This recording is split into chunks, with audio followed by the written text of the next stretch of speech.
Oui, merci Président. Madame la Présidente, merci effectivement pour votre présence réitérée au sein de notre commission. Vos chaînes s'investissent sur l'accessibilité des programmes aux personnes en situation de handicap, notamment via le renforcement de l'offre de sous-titrage de France 24 et sur la diffusion de programmes dédiés, par exemple à l'occasion de la Journée internationale des personnes handicapées ou de la Journée mondiale de sensibilisation à l'autisme. Votre projet stratégique prévoit, je vous cite, le handicap doit être en quelque sorte apprivoisé, voire banalisé par les antennes du groupe, en intégrant pleinement dans les différents programmes télévisés. Je vous en félicite car cette visibilité est essentielle et c'est maintenant sur le volet interne RH que je souhaiterais vous interroger. Ma question portera en effet sur la politique d'égalité des chances mise en place au sein de France Média Monde à destination de ses salariés handicapés. France Média Monde a mené en 2016 un audit interne en collaboration avec un cabinet spécialisé afin de formaliser une politique de ressources humaines pour le handicap. Votre entreprise a ainsi dégagé 5 grands axes prioritaires: recruter et intégrer, maintenir dans l'emploi les collaborateurs en situation de handicap, accueillir les stagiaires et alternants, sensibiliser et former les équipes, soutenir le milieu adapté dans les achats, et lancer une négociation pour un accord sur l'emploi des travailleurs handicapés. Cette négociation d'un accord handicap a été ouverte en fin d'année 2017, avec pour objectif la signature d'un accord à mi-2018 permettant l'agrément de la directe. Ma question est donc simple.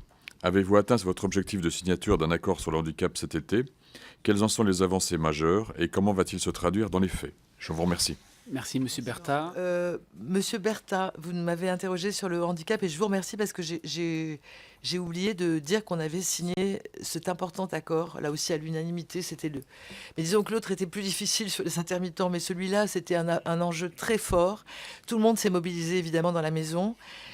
Et on a même recruté une personne dédiée pour le faire. Et il décrit au fond cet accord, ce que vous avez eu la gentillesse de rappeler, c'est-à-dire les 5 points. J'aurais commencé même par les stages, parce que moi je vois souvent des jeunes en stage qui ont des handicaps visibles ou pas. Et donc ils viennent faire des stages chez nous, petits même, jeunes. Après, le recrutement et l'intégration, c'est important, mais c'est pas toujours facile.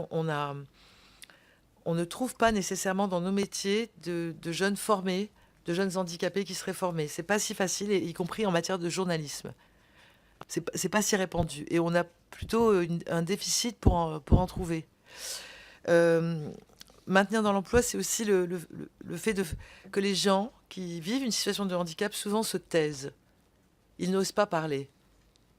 Et c'est tout un travail pédagogique entre la médecine du travail, entre les élus du personnel, entre les directions, de dédramatiser pour que les gens osent dire, ça peut être des choses qui ne se voient pas du tout. Et on peut faciliter leur vie. Donc on est très heureux que cet accord, du coup, on en parle en interne et ça va peut-être aider des gens à sortir du silence.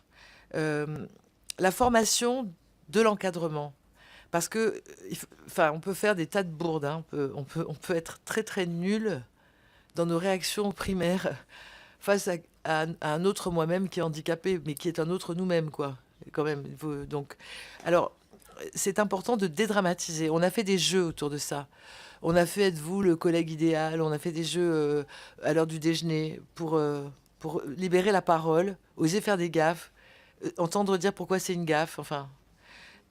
Et pour les achats aussi, c'est vraiment une politique importante parce que favoriser le milieu, les entreprises, je sais pas, ça peut être pour des petits fours, ça peut être pour du papier, ça peut être pour, vous voyez, on le fait beaucoup, ça. Je pense qu'il y a une grande sensibilité dans le groupe à ces questions.